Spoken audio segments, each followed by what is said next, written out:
Good afternoon, everybody. I'm Pam Wycliffe from the League of Women Voters, and we welcome you to Lunch with the League. As we do every time, there are some things I need to say, and that is that we never support or oppose any political party or candidate. What we do is voter services and education. Education. We present unbiased, nonpartisan information about elections, the voting process, and issues. We are nonpartisan, but we do studies, and then we use our positions to advocate for or against particular policies in the public interest. Consequently, the opinions or comments of folks who might be speaking out are not necessarily those of the leagues. We will be here from noon till 1. The general format is for Dr. McNeil to speak for a half hour, and then we will have a half hour of Q&A. And if she and I think Nicole said she might put things in the chat for people to respond to.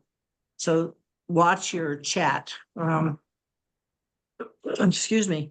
And please do put your questions in the chat as well, and we'll deal with those when we get to the Q&A part. So please remain muted during the talk and put the questions in chat. We'll read them later. If you want more information about the League of Women Voters and their positions, go to www.lwvsouthbend.org. And here's NIMBY. There.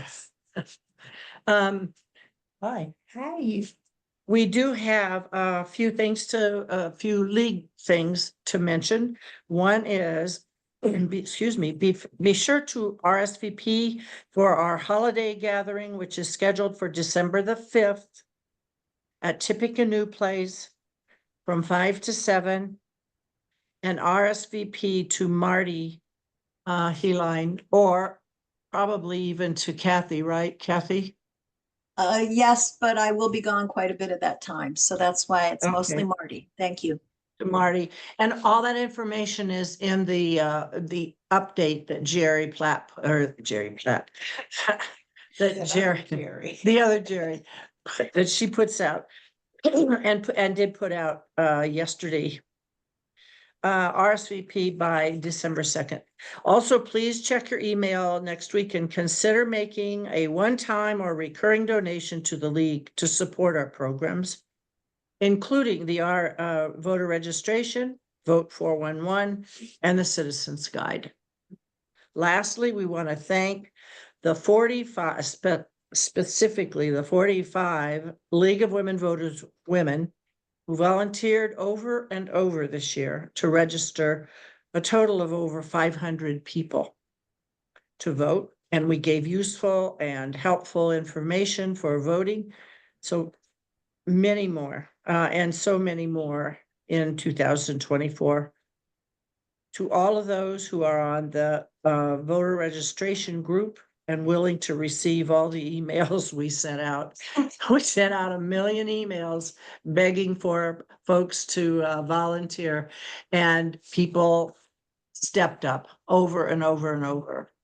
And we even did what they call opt-ins. I got to let these two people in. We have opt-ins, which is people can write down their name and their phone number, and we will text them, which we did, text them about a few days or a week to a few days before the election to remind people to vote. And we sent out, Janice Clarkson did 135 texts to people to encourage them to go vote. So all of that being said, unless somebody has anything further that's imperative to mention, I will go on with our speaker. Well, Pam, you were going to announce that tonight is the enough Plays to End Gun Violence. And that will be at the Civic Theater. And it is definitely worth going to see. I can put more information in the chat. Okay. I didn't know I was going to mention that. So thank you. I didn't realize it. Okay, our speaker today is Dr. Nicole McNeil. She's a professor of psychology and an ACE college professor at the University of Notre Dame, where she is the Sweeney Family Director of the Center of Educational Research and Action, ERA, and also directs the Cognition, Learning, and Development Lab. Dr. McNeil, and this was on Facebook, but in case people didn't see it, Dr. McNeil serves as the associate editor for the journal Cognitive Science and is a fellow of the Association of Psychological Science. Her research focuses on math, cognition, symbolic development, skilled reading, and problem solving, and her work has been continuously funded by federal and foundation grants since her early days as an assistant professor. She's received national recognition and including the Presidential Early Career Award for Scientists and Engineers and the Boyd McCandless Award. She's an advocate for open science and high impact tutoring and enjoys connecting educators and cognitive scientists. She got her BS at Carnegie Mellon University, her PhD at the University of Wisconsin-Madison, and her postdoc at Yale. And today, Dr. McNeil is going to talk to us about design-based approach to evidence-based tutoring and how that's a triple win for children, teachers, and scientists. That is Take it very away. generous. Take it away. It's all very yours. generous. Thank you. Thank you so much. It's a pleasure for me to be here today and speak to you. Thanks especially to Beth North and Kathy Platt and Melanie Smith-Guillaume and Pam Wycliffe for all their help and support in getting me here to be on the schedule to speak with you today. And I'm excited to discuss an initiative that I think is a triple win for children, aspiring teachers, and cognitive scientists. So first, let me start by giving you a little bit of the history. I've been at Notre Dame since 2006, and since my early days as the director of the CLAD lab, Cognition, Learning, and Development Lab, my students and I often have small research practice partnerships in the community with Head Start and South Bend schools, some schools in Elkhart.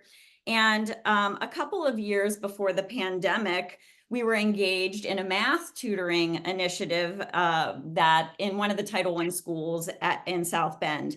And I kept having my tutors come back to me saying, you know, my student seems to be really catching on to the math, but I notice he's really struggling to read the word problems. So what am I supposed to do as a math tutor? Is it okay if I read the problems to him, or should I maybe start teaching him a little bit about how to read? And these were 3rd and 4th grade students.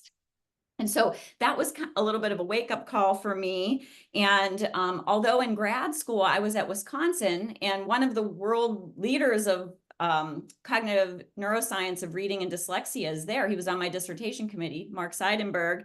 And so like, based on like my education, I kind of knew that there were opportunity gaps in learning to read. But I don't know, I just feel like it didn't really sink in.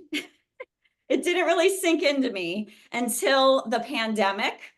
Because what happened during the pandemic, I won't get into all of the details about it, but during the pandemic, I happened to start tutoring a student at the South Bend school where we had this math partnership because he had not passed the iRead 3, which is this Indiana's accountability test for reading for 3rd graders. And so it was April, the end of 3rd grade, and I started working with this child. It was the pandemic, so it was first on Zoom. And I really was shocked about it because he couldn't read at all at the end of 3rd grade, like not at all. And so that started getting me really upset. And you know, where does the blame lie? I'm going to just present this brief clip. I don't know if any of you have watched LeVar Burton executive produced this documentary called The Right to Read. I highly recommend it. I'm only going to present just a very brief video clip, but this isn't just a problem in South Bend. It is a problem across the country. So I'm going to just play this clip. Let me know if there are any problems with it if you can't hear it. Kids struggle to read. We should succeed in seeing that every 8-year-old can read independently. When I first started teaching in Oakland, there were 2 kids in my class of 35 who could read. Nicole, louder.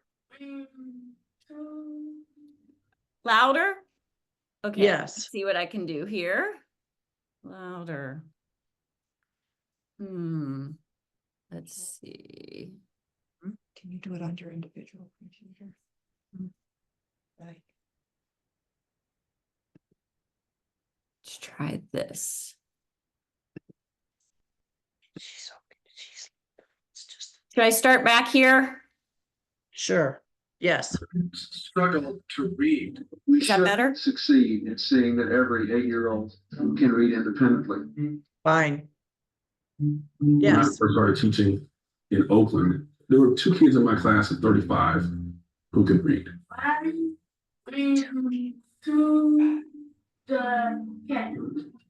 My man, I'm gonna say this right now, one take. My man Larry just read his first sentence by himself, and I'm very, very proud of him. We have a lot of people who struggle to read. Why aren't we screaming and yelling about this? In 35 years, we have gone backwards, not forwards. It is a national problem that cuts across demographics, but it's painted as a minority issue.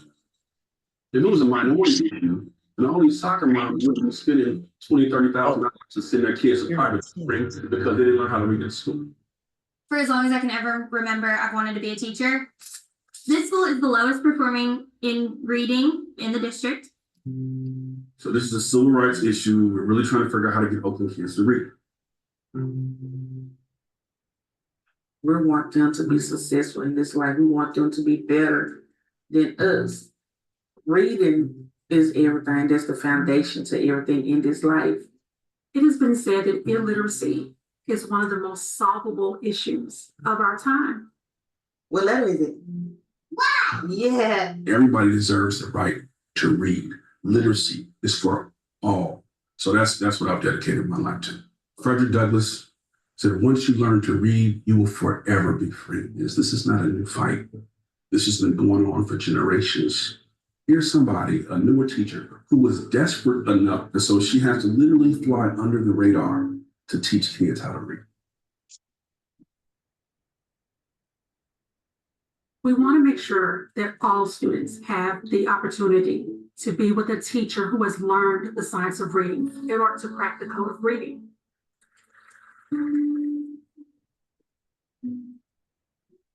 The NAACP has a petition we're going to file. We're going to file it with the president of the school board with 8 demands.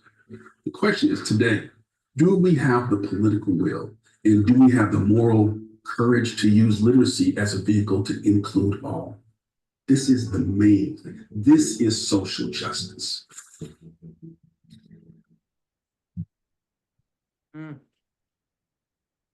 Okay, so I highly recommend the film, and I wish I could play more clips of it, but we're going to be running out of time. But I just want to point to that what Kareem Weaver says in that clip. If you can't read, you can't access anything else. And I think addressing reading and numeracy, but reading especially, is a long-term investment that benefits the entire community. And as you heard in the clip, it's a problem across the country. I'm just going to show you some data from South the South Bend Community School Corporation. And what you can see is performance on the iRead 3. And you can see up in this corner, this is from 2023, 58% pass, 58% pass.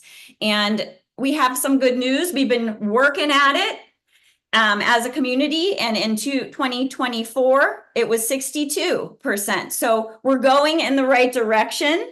But it's not where it needs to be. The state goal is 95% pass rate by 2027. So we have a lot of work to do.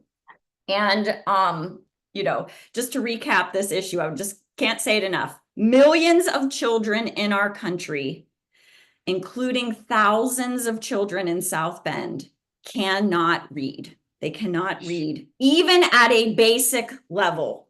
And a lot of people want to blame the pandemic. It wasn't the pandemic. It just intensified the problems. And sometimes people are thinking maybe it's the test. The test is biased. In this case, it's not. iRead 3 is a test of second grade reading. And I know because I sit down with the children one-on-one and I ask them to read to me.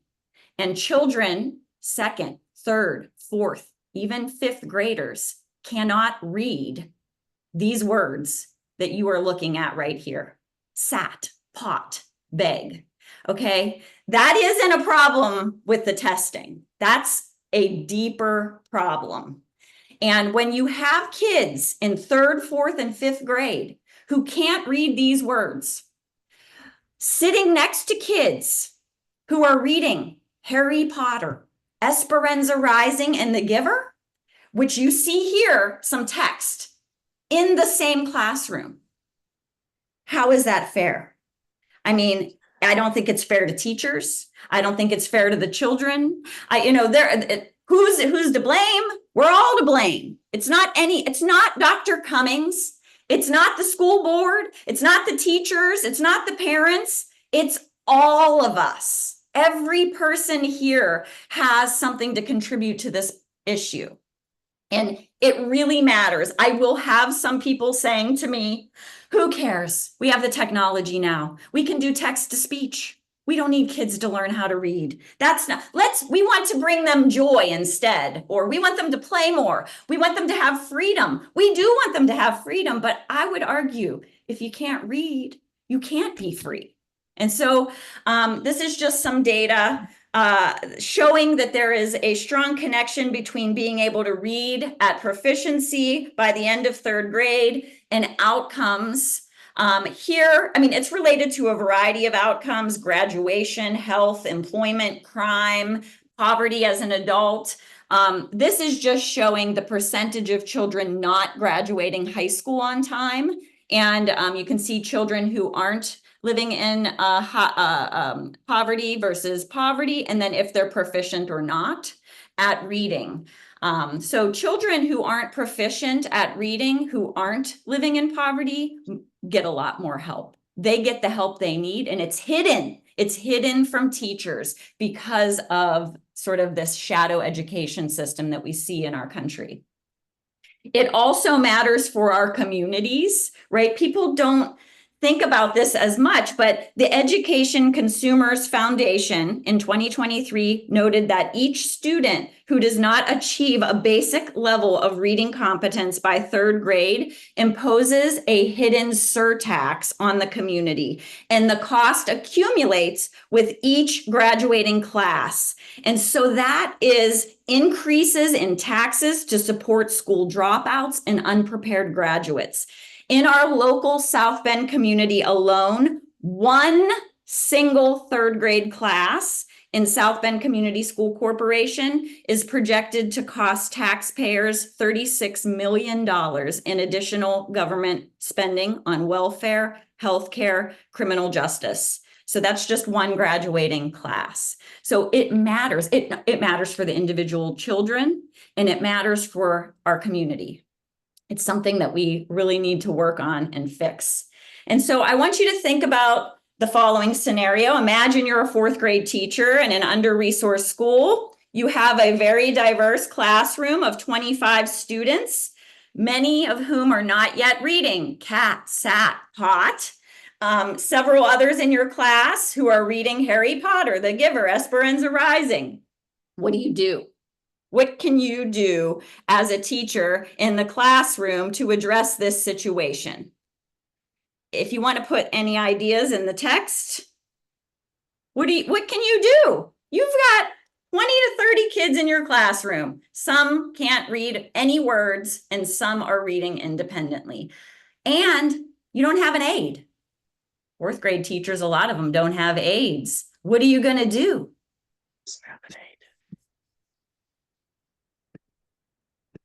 I can't see the chat when I'm sharing my screen for some reason. So I don't know. I guess I won't. You can look at each other's chats. Should I read some of them out now? Oh, sure. That would be great. You can just to like brainstorm our ideas. Yeah. Okay. Not that one, not that. Those I'll read later. Those are. Well, just a minute. There's a lot of stuff in here. Okay. Ask all the grandparents in the area to volunteer in your classroom. That's one. Literacy. That's a great idea.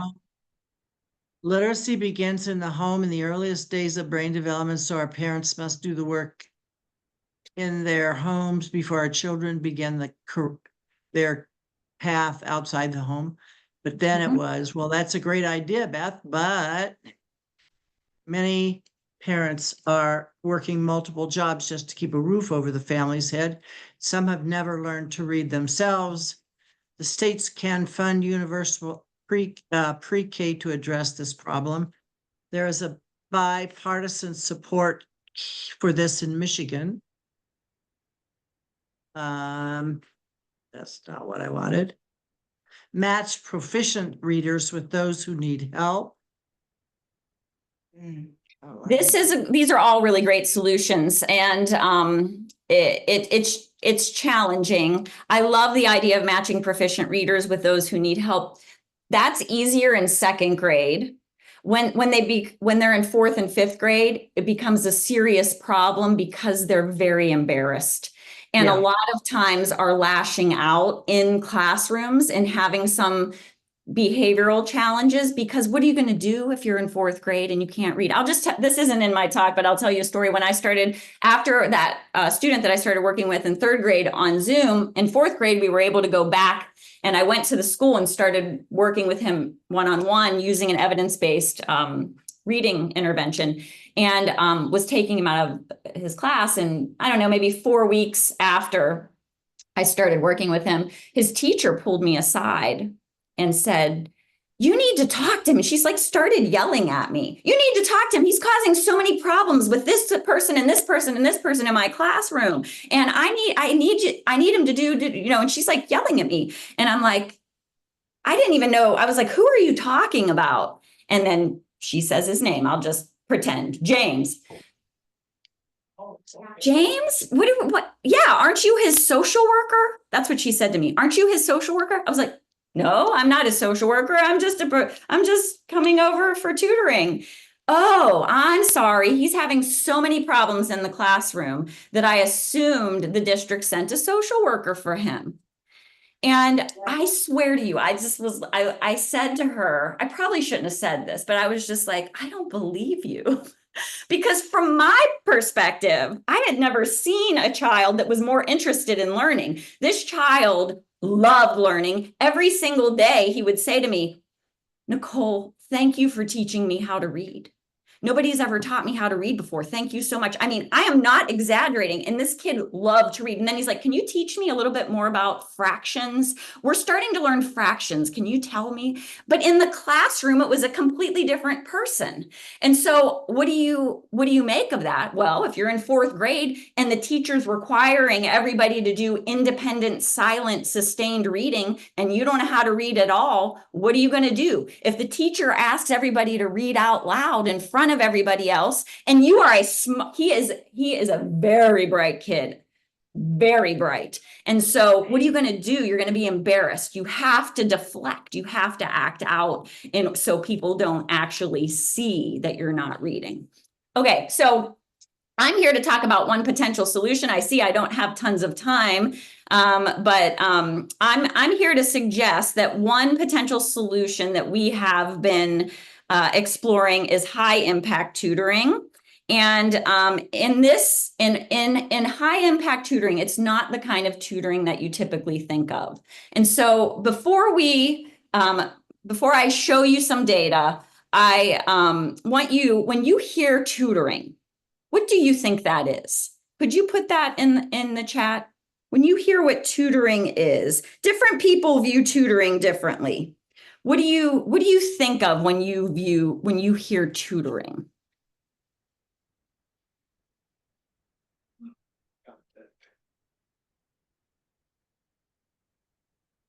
What are the first thoughts that come to mind?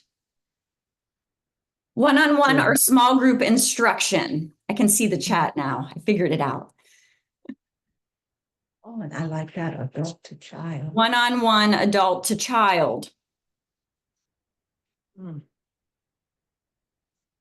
Trying to find a different way to teach the material.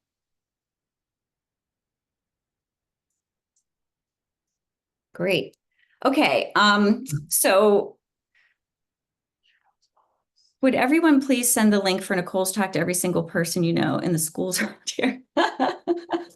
Okay, I'm happy to give it. I'm going to run out of time. I won't get to say everything that I wanted to say because I want to make sure that we do have a chance to talk. But I'll just quickly go through our vision and mission, some of the framework, and then just show you some data, and then we can talk.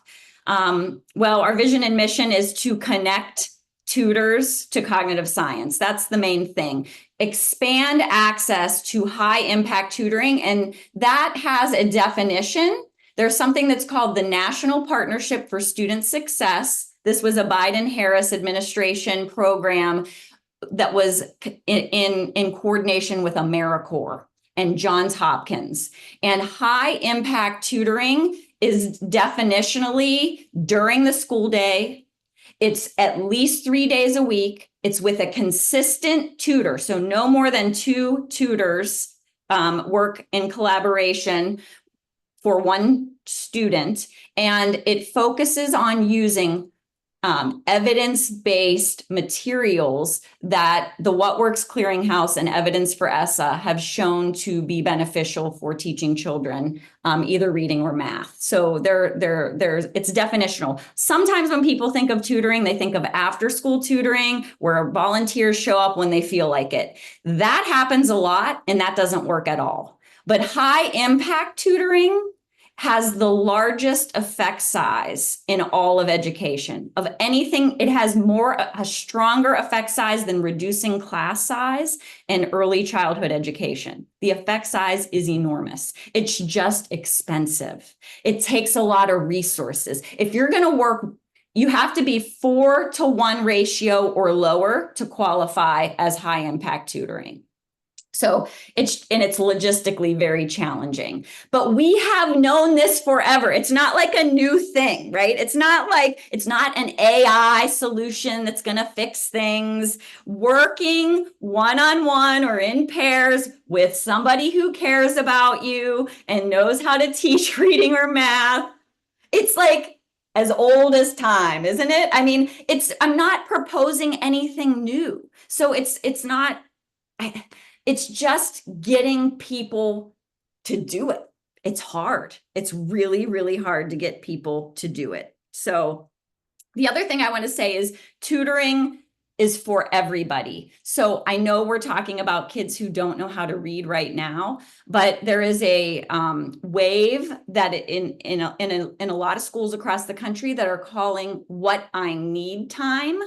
And that is setting aside a half an hour or 45 minutes a day for all students to be able to work on what I need, whether that's learning to read, or for some students, they may be kind of bored in math class or whatever, and they can work on something else. And this allows all children to have an opportunity for a small group or one-on-one with somebody who's focused on them and their learning, and it makes it such that when we show up to help to learn how to read, and kids come up to our tutors and say, "Oh, miss, can I come with you? Can I come with you too?" You don't have teachers looking at the child in front of the entire classroom and saying, "Oh, you don't need to go to that because you already know how to read." Because that's what's happening.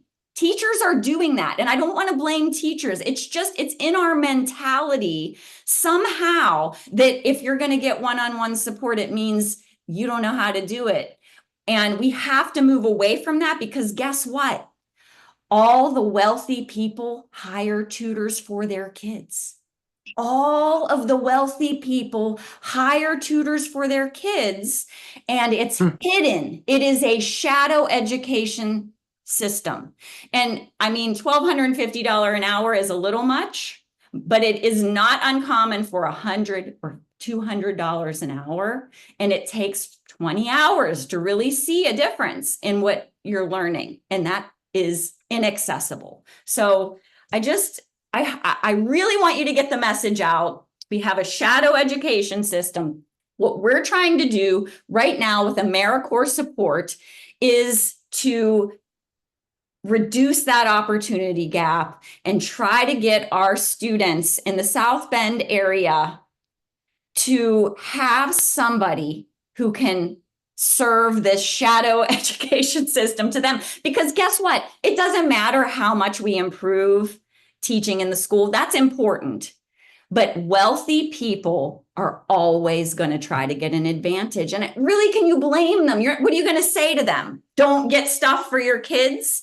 Nobody's going to listen to that. I mean, everybody's going to try to put their children in the place to succeed. So what we have to do then is figure out how to get it to children who don't have those resources.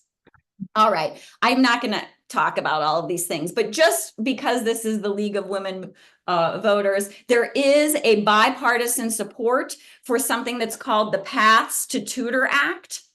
And this, I don't know what's going to happen to it, but Cory Booker was the primary sponsor. I talked to Senator Coons a couple weeks ago, and we have Cornyn and Wicker as well. I don't know if it'll ever get out of committee, but this provides funding, because one place where high impact tutoring is seen and shown to benefit is not only the children, but aspiring teachers. If you have teaching practicum for college students who are going to become teachers, it actually helps them become better prepared teachers in the long run if they can engage in this high impact tutoring using evidence-based practices. Because right now, student teaching is at the mercy of wherever they're placed and whatever mentor they happen to get. Maybe they teach one class. Maybe they're mostly in the cafeteria doing duty at a high under-resourced school. So it seems to have bipartisan support that getting practicum experiences for aspiring teachers, and we at Notre Dame also college students who don't even know they want to be teachers. They start tutoring with us in this program and then decide, oh, I'm going to become a teacher. So I think it's a win not only for the children, but also for the people who participate as tutors. They're going to become parents someday as well. All right, let's see.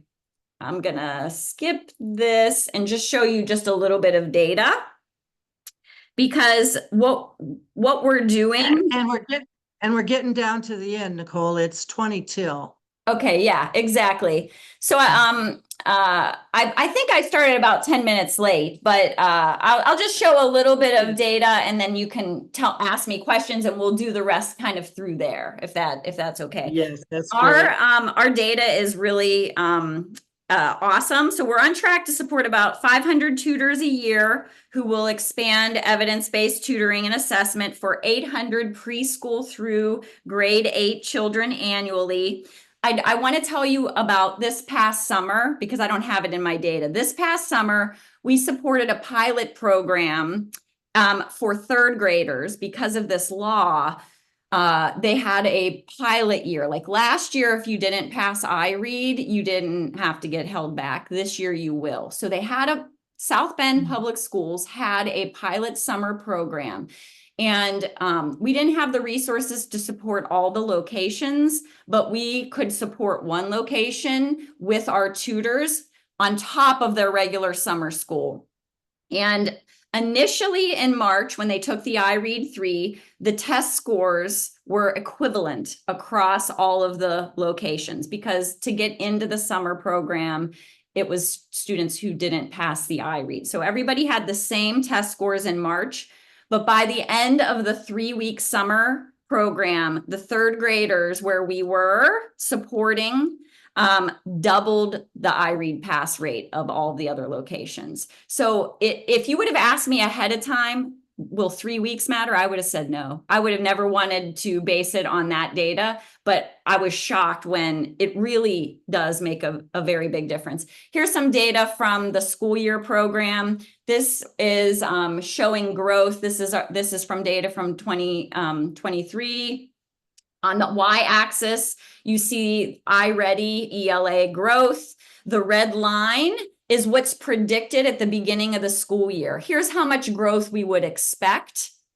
And the MBK Tutor ND, that stands for My Brother's Keeper. This was part of a My Brother's Keeper initiative in the South Bend schools. Those who had a tutor who were supported by us grew significantly more than was predicted at the beginning of the school year. And these two groups are matched in September at the beginning of the school year based on race, grade, gender, and iReady September scores. And we replicated it again in 2024. This is the same kind of data, but now I'm showing you their fall iReady and their spring iReady. Fall iReady, spring iReady. This is a Head Start data from, we have a shared book reading program. The black are book readers who receive training and support from us. And the blue is the typical growth over the same period for Head Start, children in Head Start. All right. I don't know. If you want to see, I'll give you just sort of a little bit more qualitative data and then you can ask questions. So I'll just highlight, we collect comments that are anonymous from the tutors. And here's an example of something the tutor says. The most positive aspect of the program is developing a caring relationship with a student and watching them learn. The results are incredible. It's amazing to watch a child you care about go from struggling to read simple 3-letter words at the beginning of the year to reading 3-syllable words and paragraphs by the end of the school year. Wow. I mean, they love it. The tutors love it.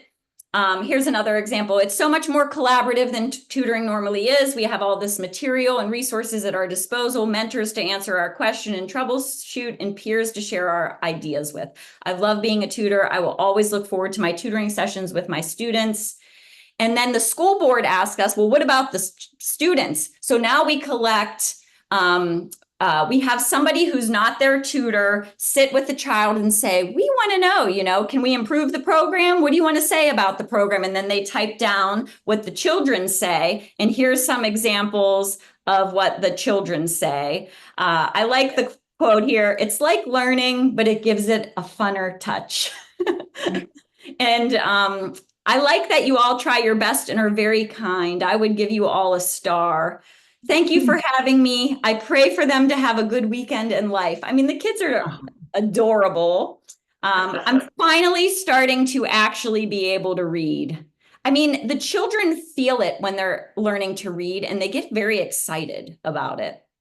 So what are roadblocks? Well, most large-scale tutoring programs don't work. I mean, as we've been expanding, I've been feeling it. It's hard. Once you start showing effects, everybody is coming and trying. We don't have the resources or the team to build out. Very few people understand what it takes. When they hear tutoring, they think of Again, showing up after school when you feel like it, helping with homework. The No Child Left Behind supplemental learning, millions of dollars spent on supplemental learning programs, mostly that were that kind of tutoring, effect size 0. Millions of dollars spent. Funding is challenging. The university will say like, well, we're not a social service provider. Training and support is a heavy lift. I don't know if you work with college students since the pandemic, but times have changed. They are a different kind of group right now. I don't know if we're going to get past that. Transportation is a huge issue, but then we partner with the city and Commuters Trust. Mayor Pete had this Bloomberg grant for Commuters Trust. Now we partner with them and our tutors get Uber vouchers. So super exciting that we solved the transportation issue. There's a lot of politics in South Bend, in case you don't know. Oh my word. That is a very big challenge. Anyway, that's good. I'll just show you some pictures to end and then we can talk. So here are just some pictures of our tutors and students. And this is Michelle Luna, who's now the managing director of Tutor ND. She first was in charge of the pre-K program. That's my favorite picture. I love it. And so actually on the left here is Sophia Alvarez, and she started with us when she was a sophomore at Notre Dame, thought she was going to do one thing, started tutoring with us. By her senior year, she was going to Darden 4 days a week, all morning, and now she's a teacher in Philly. And so she changed her career path. Jerome here, he's going to be a doctor, pediatrician. Here are some of our tutors. And you could be part of the solution too. If you want to volunteer, come on down. Email tutornd@nd.edu. We can do it for volunteer and service hours, or we can pay you as a Notre Dame employee. So now let's have some discussion. Okay, there are so many things in here that go, there's a lot of stuff. I don't know if you want to read them, if you want me to read them to you. I don't know where to start here. Let's see. I do have a question about, can teenagers get the Uber voucher? Unfortunately, they have to be 18 right now.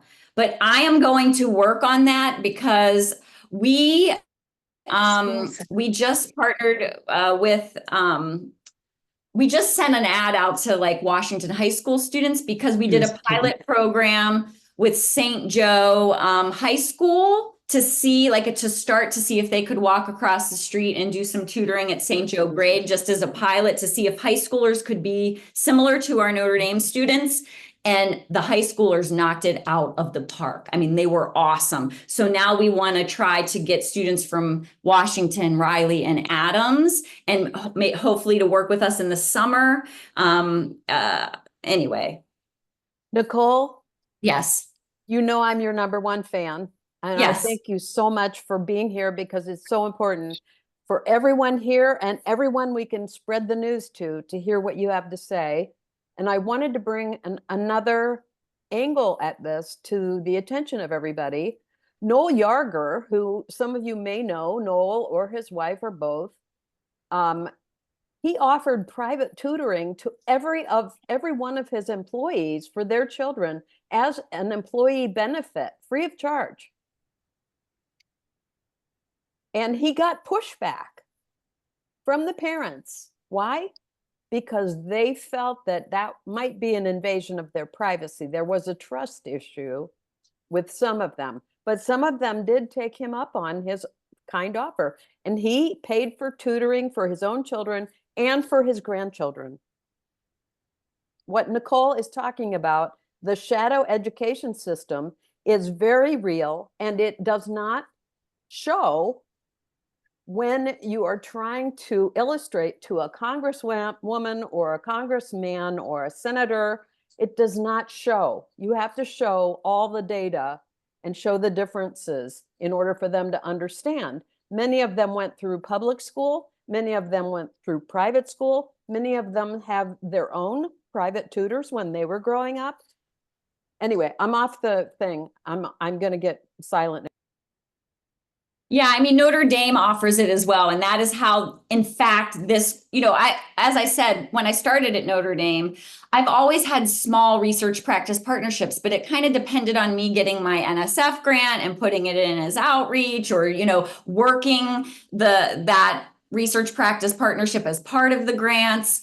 But during COVID, the previous provost was hearing from Notre Dame faculty and staff that it was hard to have kids at home, and they were seeing that their kids weren't learning to read or whatever. And they gave a little infusion of money to start a tutoring program for Notre Dame faculty and staff children. And so that gave us a little funding. And then we made the argument that we need to consider all South Bend children are as part of Notre Dame's responsibility.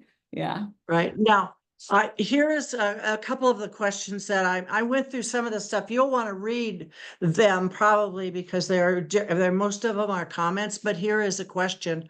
Who best needs to hear from us? Is it the Senate Educational Committee?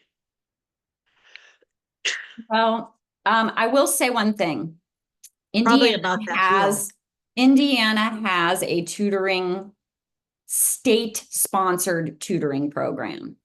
And people can apply to become one of the state affiliated programs, and they give families $500 and maybe in some cases $1,000 if they failed iRead or something to go to one of these approved vendors.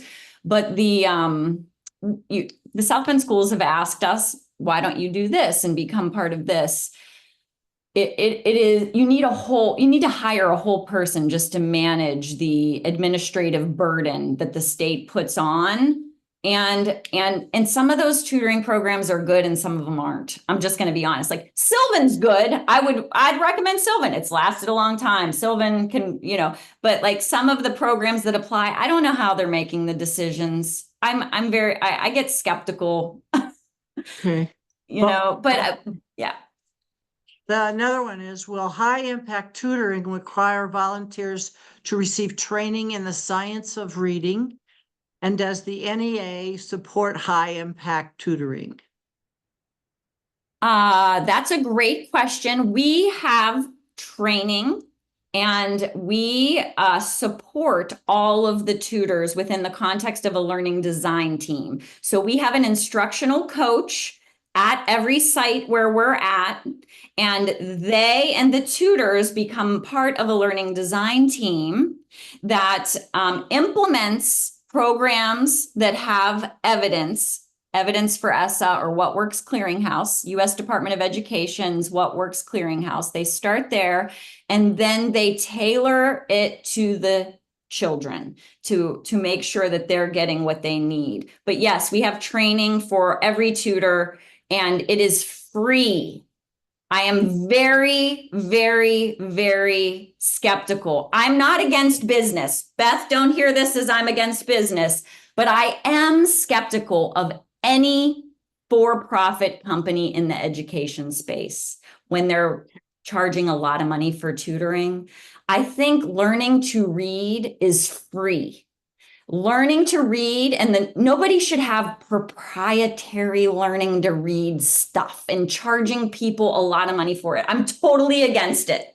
And in fact, I'm not, just tell everybody, I cannot work with for-profit companies. If the school wants to hire a for-profit company, great. I can community build for the school, but I have so many for-profit companies coming to me right now. It's against AmeriCorps terms and conditions. Yeah. I cannot capacity build for a for-profit company. Make sure that word gets out because I'm already getting a bunch of for-profit companies because I think what happens is that the schools have seen the data and so they're like, you have to go through Professor McNeil. And I'm like, please don't tell them I'm a gatekeeper. I don't want to be a gatekeeper at all. But at the same time, somebody's getting that message, and then I'm getting a bunch of people. Can we partner with you? I cannot directly partner with any for-profit company. If a school wants to hire a for-profit, I have nothing to do with that. And I do what the school tells me to do. I will, Okay. yeah. You're not passionate or anything about this, are you? Okay, here's another question. Beth, you can talk later. I want to go through, there's so many questions that we need to address, I think, from other people too. Are other college students like IUSB and St. Mary's and everything in educational programs be able to get training and or help, or are those opportunities not present yet? We do have, we've had from the beginning St. Mary's students. We've had IUSB. We've tried a number of times to connect with IUSB and would welcome IUSB, Holy Cross, Bethel, Goshen College. I mean, we partner with the Tolson Center. So, you know, we are willing to train for free anybody that wants it. I know sometimes people are like, what? I feel like they don't understand that. Like, I want kids in South Bend to learn to read. It is very important to me. Okay, what are potential sources of tutor funding if voucher programs expand and the Department of Education is diminished? She come down. So we have an AmeriCorps grant for 2 more years. After that, I do not know. It was a special volunteer generation fund grant from the National Partnership for Student Success, Biden-Harris AmeriCorps. Usually volunteer generation fund grants go only to state service commissions. They opened it up because they had this goal to get more high impact tutoring and mentoring in our schools. They had the goal of 250,000 high impact tutors and mentors through this National Partnership for Student Success. 2 weeks ago, they announced they exceeded the goal. So they're over 300,000 this year. But I do not know what happens now. AmeriCorps is always on the chopping block for some reason. I don't know why it's not bipartisan. It seems serving your community should be something that is bipartisan.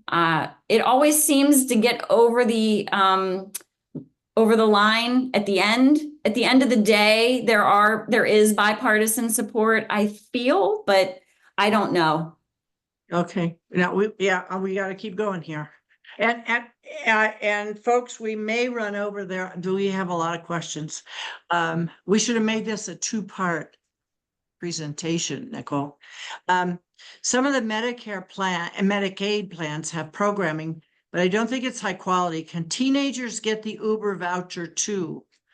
I have a teen without transportation in my household who wants to be a teacher. I answered that one. So right now, not until 18. Okay. The Commuters Trust from the city doesn't allow anybody that's not 18.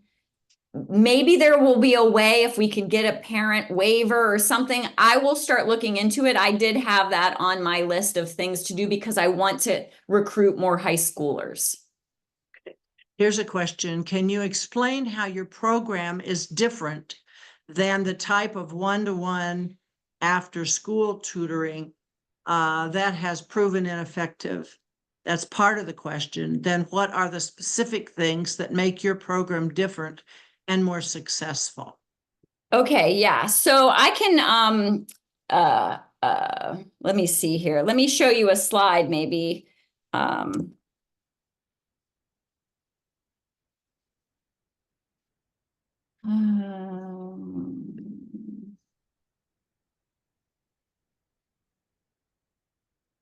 Sorry, Beth. I know your hand was up.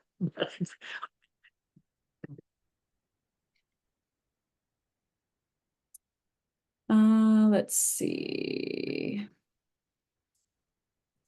I'm not going to be able to find it quickly enough, but I'll just tell you what I remember from the top of my head. So the National Partnership for Student Success has optional quality metrics that we align to.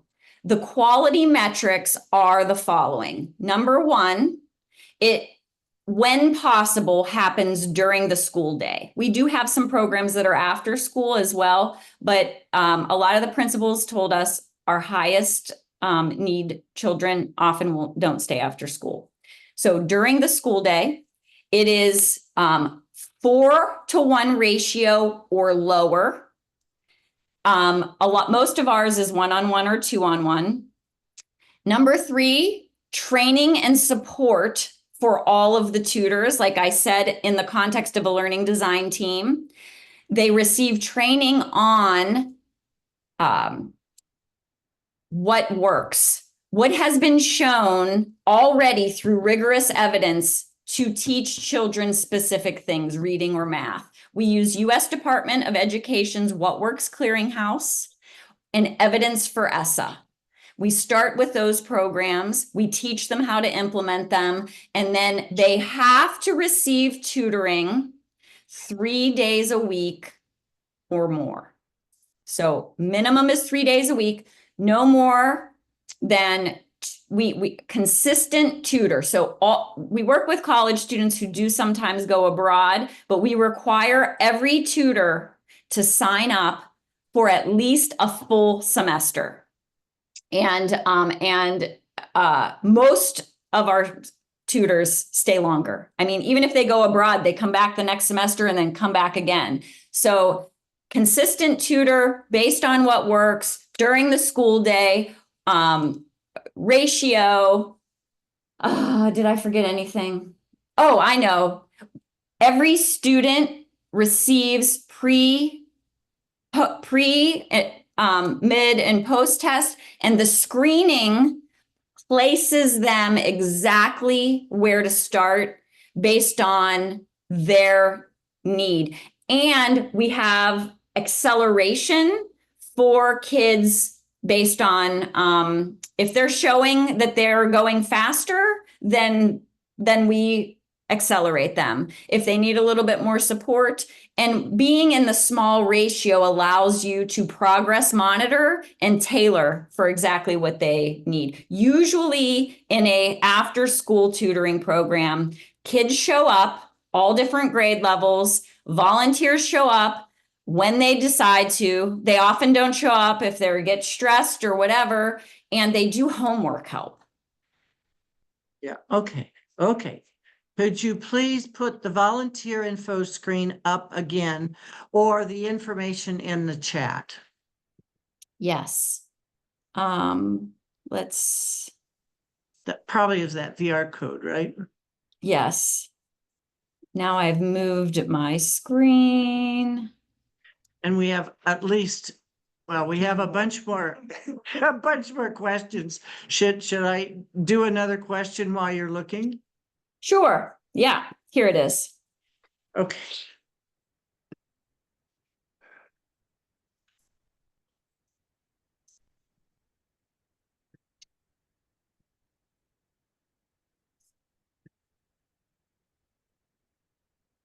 If you have any questions, or if you didn't get anything, you can always email tutornd@nd.edu. Okay. Now I have to go back to my, okay, thank you. Can you explain how you're, oh no, we did that one. I got to go to the next one. Could you please, that one. Following up on Allison's question, have you connected with local colleges, educational programs so that their students are learning the science of learning, learning the science of learning and getting practice with evidence-based tutoring? She already answered that one, right? I've tried, Okay. yeah. And also the Lilly Endowment and Indiana do have these grants out for a lot of the pre-service teaching programs across Indiana. Lilly Endowment funded them to better align their syllabi and practices with science of reading, but we would love to partner with anybody who wants a high quality practicum for early childhood, teachers, I think even like social workers. We are happy to partner, and we have really good education, like I for free. We give you the Okay. materials, and we tell you know, we help you know what to do. Okay, here's just a comment. The Indiana Learns program ends 12/20/24. That's just a comment. So last year they said they were going to end in May 2024, and then they re-upped it. I don't know if this is one of those things where they get data and then decide, but that is the program I was talking about, where like it's the state sponsored. You can get a voucher to go to an approved tutoring vendor. The South Bend Public Schools asked us if we, you know, they suggested, why don't you go there? And then maybe this can provide some support for what you're doing. But right now we have an AmeriCorps grant that's free. I don't even, you know what I mean? So I'm just like, I don't want to risk that. If there's any chance of it continuing, I don't want people to have a voucher for it. I just want them to get it. You know, I don't know. Okay, you're right. Here's Beth help me, the last mile solution for implementing the Dolly Parton's imagination library, such that every baby born would be enrolled as a default setting in all discharge planning for babies born in the county. I don't know if that's a question or a comment. I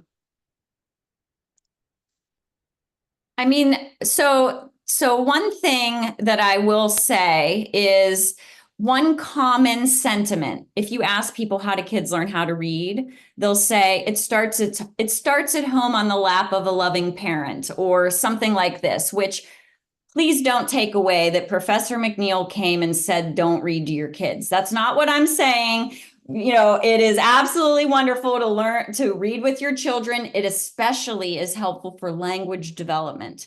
But researchers over the years have become pretty surprised at the low correlation between just reading books with kids and their ultimate reading achievement. So it's not that parents necessarily aren't reading books with kids.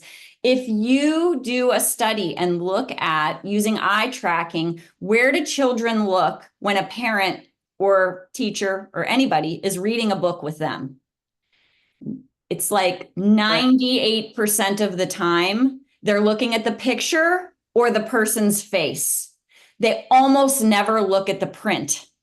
And you cannot, learning to read is not learning language. About 10 to 15% of kids only can learn through immersion.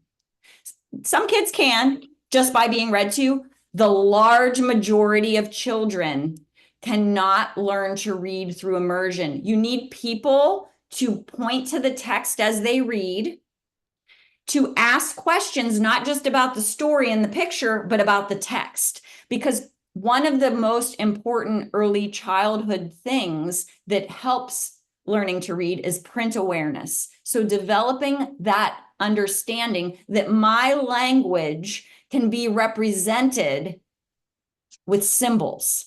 That is a major cognitive leap. And it's sort of like you heard in that clip, like cracking the code. Once children start to be able to map that idea, they really start to take off. But just reading books doesn't get kids' attention on the text. And they're not going to be able to learn to read unless they start to connect. Oh, what that reader is saying is actually written in those symbols. Right. Dr. McNeil, we thank you. I see somebody has his hand up here. iPhone 118. Okay, yes. Yes, I'm sorry. I just now didn't see that. Okay, then, and this will be the last question. Desmond, because unmute yourself, Desmond. because we're we are over and nearing the end. So Yes. yes. Yes, I understand that we're running low on time. I just had two quick questions. One was in the earlier portion of the presentation, you brought up the fact that some of the students were reading Harry Potter, and some of the kids weren't reading. Have we, in your studies, have you found that the kids, have they had a vision test? Are all kids equal when it comes to vision? And the reason I bring that up is because we ran into an issue where we're working with, I got a colleague that works with Washington High School and the football team, on the football team, and the kids can't see. And when we brought up the fact of partnering with a glasses to give them free eyewear, the principal at Washington refused. So, that is I would say one thing, that is a really good point for the kids. So like when we start working with the children, in general, they start learning to read really quickly. So in that case, I would say, like, if we see them going really quickly from the intervention, then probably it's not the eye issue. But to your point, there are a small number of kids who, even after we start working with them using the evidence-based things, seem to be not picking it up as quickly. For them, I think one hypothesis definitely could be, oh, actually, let's see if they can actually, because even— Well, I just know a lot of the kids tend to, like you said, act out when they can't, or they'll try to compensate for not being able to see.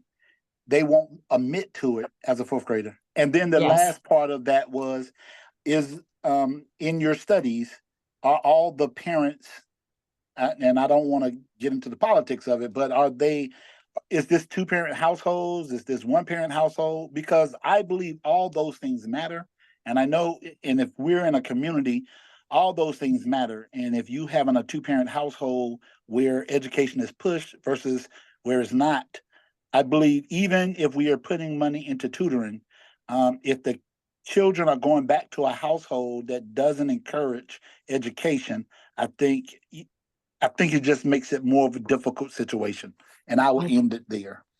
I agree. Yeah. So we're here to support the schools. And so we don't actually know if the children have two-parent households or not. We don't have that unless they offer it to a tutor, but the tutor would never really share that with other people. So we mostly are working in the Title I South Bend schools.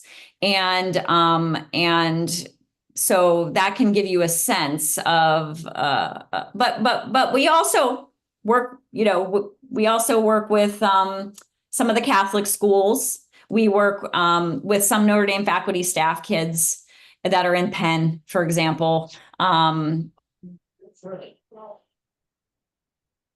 I totally agree, and I hear what you're saying. Mm-hmm.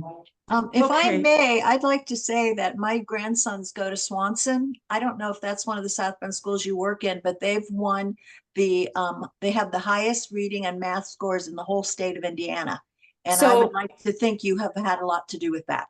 Well, they had a wonderful principal. And yes, we were at Swanson, but because they just won this award, Dr. Cummings asked, could we please not be at Swanson anymore, because he wanted us, at Coquillard and Madison, which we weren't able to serve. However, we are now, instead of the high impact reading during the school day at Swanson, we do have a small team after school for math, because now they've shifted the focus to math. They've kind of solved reading or know what they're doing a little bit better with reading, and now we're doing after school math at Swanson. Yeah, we've already paid them $1,000. Dr. McNeil, thank you. Thank you. Thank you. Thank you. You're not passionate or anything about all this. You've been wonderful. You've been wonderful. And I want you to go through for yourself and look at some of the I didn't do a lot of the comments. What I did primarily was try to address some of the questions that people had. Can I print this out or something? So when let's see. There will be a recording, and I think the chat is included in the recording. Okay. And it'll be available. I will email it to you. Nicole, Send that in. Sorry. If you click the three dot or the 4 dots in the more in the chat and you hit save chat, it will Got save it. the chat. Sorry. Thank you. And it will, because this whole program will be back online on Facebook and on the league website within a day. And we don't have a program next month. We take that month off. We're taking December off. Yes. And Thank you for giving me the opportunity to speak with you and hear from you. And I'm happy to come back in another time, or, feel free to reach out. That would be great. That would be very great. Thank you so much. And thank you everybody for coming. It was delightful. Thank you. Bye, everybody. Bye-bye. Have a good day. It was amazing. Absolutely amazing.